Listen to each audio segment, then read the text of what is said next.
NIM 0240 1049 dan teman saya Riani Permatasari dengan NIM 02401087. Saya Siska Febriani dengan NIM 02401061. Saya Saskia Putri Ramdhani dengan NIM 02401048. Saya Siti Holia dengan NIM 02401062. Saya Nurfi Alamsa dengan NIM 02401071. Di sini saya dan teman-teman saya akan membuat video tentang wawancara perlindungan hak asasi manusia dalam kehidupan sehari-hari. Jangan lupa ditonton.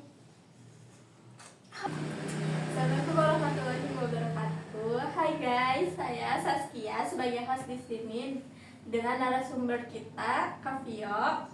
Jadi kita kali ini akan membahas tentang kampanye dengan tema perlindungan hak asasi manusia dalam kehidupan sehari-hari. Langsung aja ke pertanyaan yang pertama. Menurut Kavio, bagaimana kondisi HAM di Indonesia, terutama pada hak perempuan dan anak? Menurut saya kondisi HAM di Indonesia masih banyak pelanggaran seperti pencurian, pembulian, dan pemerkosaan terhadap wanita, dan sering terjadi di antaranya anak masih di usia dini. Lalu, apakah kondisi HAM di Indonesia mengalami peningkatan atau justru mengalami penurunan?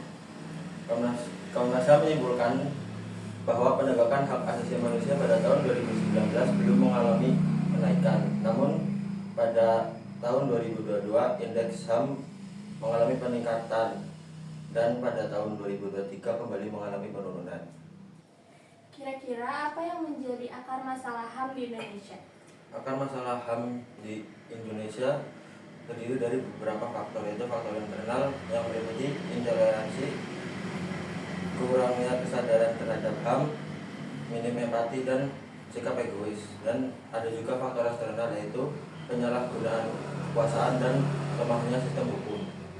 Jadi dari faktor yang tadi Kavio sebutkan, kita jadi tahu apa saja akar masalah HAM di Indonesia. Selanjutnya, bagaimana peran pemerintah terhadap HAM? Jadi yang harus dilakukan pemerintah untuk menangani pelanggaran HAM adalah membentuk Komnas HAM, membentuk instrumen HAM, dan membentuk pengadilan HAM bagi pelanggar hak asasi manusia tersebut.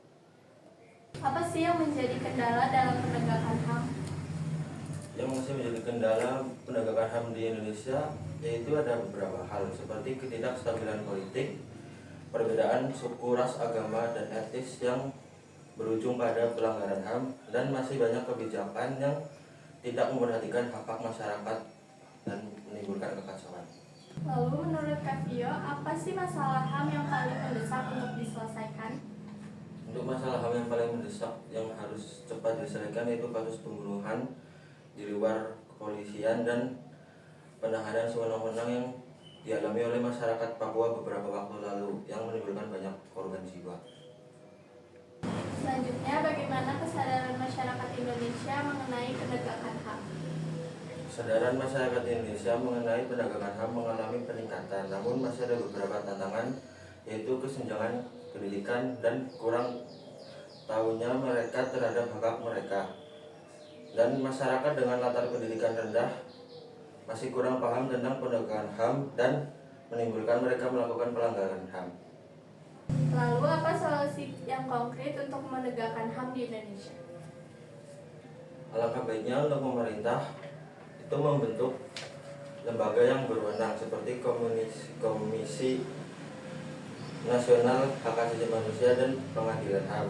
Dan untuk masyarakat tidak mentoleransi pelanggaran HAM dan melaporkan semua tindak pelanggaran HAM pada kepolisian atau pemerintah. Baik, itulah podcast kita pada kali ini. Saya Saskia selaku host pamit undur diri dan terima kasih kepada Kavio selaku narasumber. Semoga topik yang kita bahas kali ini dapat bermanfaat buat kalian semua. Assalamualaikum warahmatullahi wabarakatuh. Dadah. Sekian dari kelompok kami. Mohon maaf jika ada kesalahan kata selama membuat video wawancara. Sekian dan terima kasih. Bye. Jangan lupa subscribe Dan like. share.